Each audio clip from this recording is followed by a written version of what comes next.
نه تېر کړه.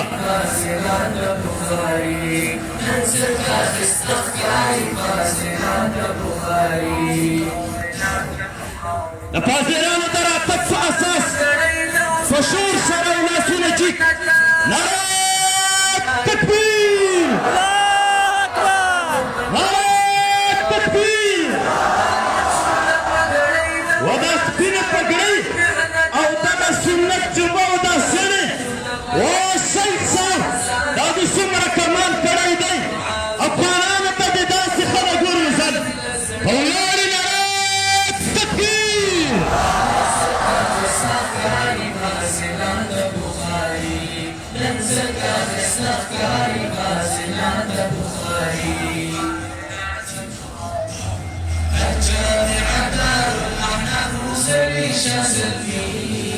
دا چې تکالیف تېروي، دا چې په سر سپینې پګړۍ وینئ، دا خالص پګړۍ نه دي، دا د علومو او د فیوزو څخه ډکې پګړۍ دي.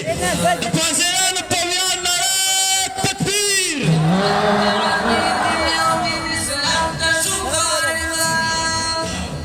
وخت شهید نابغه کاش کې ژوندی وی، نن د خپل ګلاب د کابل محدث له نږدې څخه څارلی وی چې څومره خدمت یې خپل وطنوالو ته وکړو.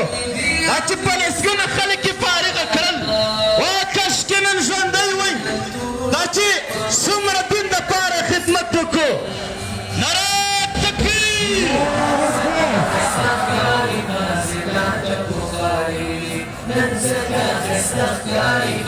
دا چې مجلس و د علمیت ګرد چاپېره راګیر شو، تاسو نعره تکبیر او لاسونه دواړه جګوئ.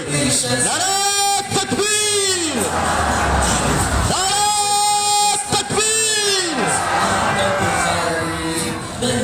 و د قلعه محسن خلکو څومره بختور شولئ، دا چې د هېواد د کونج کونج څخه درته خلک راغلي.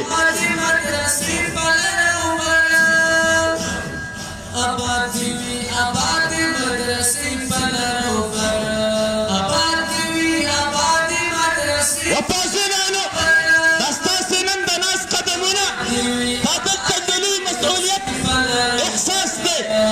تاسو ته اوس یو لوی مسؤلیت در په غاړه شو او خدای دې وکړي چې په دې مسؤلیت کې په پوره معنا اوسېږئ.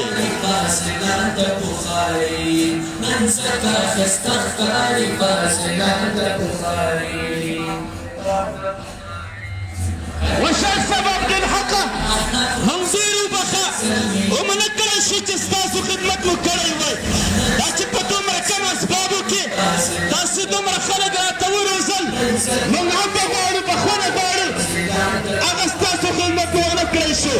د شیخ صاحب د ویاړ په خاطر نعره تکبیر، نعره تکبیر.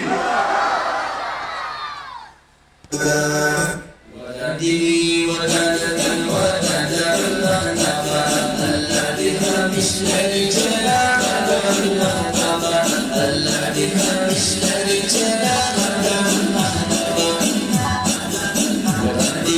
وإسلامي إمارته دلته په منصوبه سنبال د وطن او د دین په دفاع کې روزل شوي خلک مو فلسطینه درته نن وړاندې کړل، اول لا تر اخره بغیر د امتیاز او په اخلاص ستاسې په خدمت کې وي.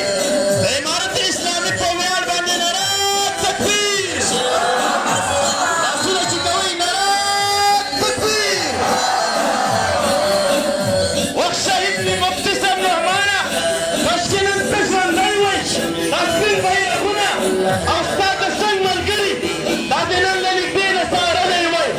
نعره تکبیر. ومرحوم الله محمد عمر مجاهده کاش چې نن ته ژوندی وی، دا ستا هغه کاروان د سپین بیرغ پوښل شوی او ولس ورسره په شان په څنګ کې ولاړ دی. نعره تکبیر. باشر عبد الحق أبو عمار الجندي، أبو عمار الجندي. الشيخ عبد الحق أبو عمار الجندي ولسه هم بساسهم كده مالي تعاوننا فقط منتشر رسي او ده مدرسي سره د مینې محبت همکاري اظهار ضرور دی تکبیر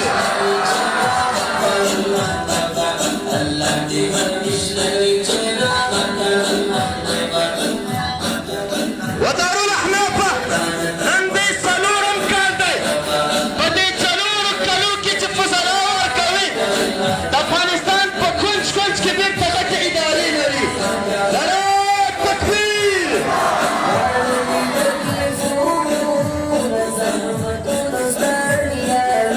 اخ شهید نابغه کش کې نن ته ژوندی وی د هېواد په کونج کونج کې دي ستا د یو دارالاحناف دی اوس په لسګونه دارالاحناف دي جوړ شوي دي تکبیر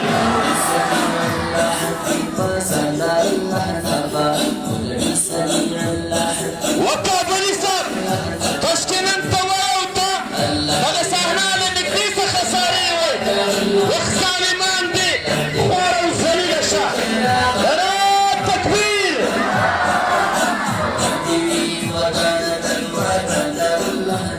وخلکو دا چې نن موږ خلک وژنئ دا چې موږ خلک نن کنزیرک بدوئ زموږ څه ګناه ده خیر له دغې چې په کم وخت کې مو دا چې تاسو ورته ګورئ په سلګونه خلک مو تیار کړي دي تکبیر